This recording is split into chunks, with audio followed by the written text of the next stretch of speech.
বিড়াল হচ্ছে সবচেয়ে সুন্দর একটা প্রাণী। বিড়ালটা হচ্ছে আমাদের আবেগের জায়গা, ভালোবাসার জায়গা। নবীজির একটা বিড়াল ছিল, নাম হচ্ছে মোয়েজ্জা।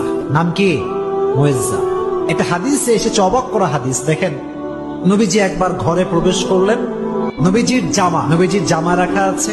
হাদিসে এসেছে, নবী যখন ঘরে প্রবেশ করলেন, দেখলেন জামার এক সাইডে ছোট্ট একটা বিড়াল আরামে ঘুমাচ্ছে। সুবহানাল্লাহ, ঘুমিয়ে আছে। নবী যখন আসলেন, তিনি চাইলে ডাকতে পারতেন যে বিড়াল ওঠো, আমার নামাজের সময় হয়ে গেছে, আমার জামা আমাকে দাও। এই হাদিসটি আমি সকালে পড়েছি, বড্ড অবাক হয়েছে। হাদিসে এসেছে নবী বিড়ালকে ডাকেন নাই।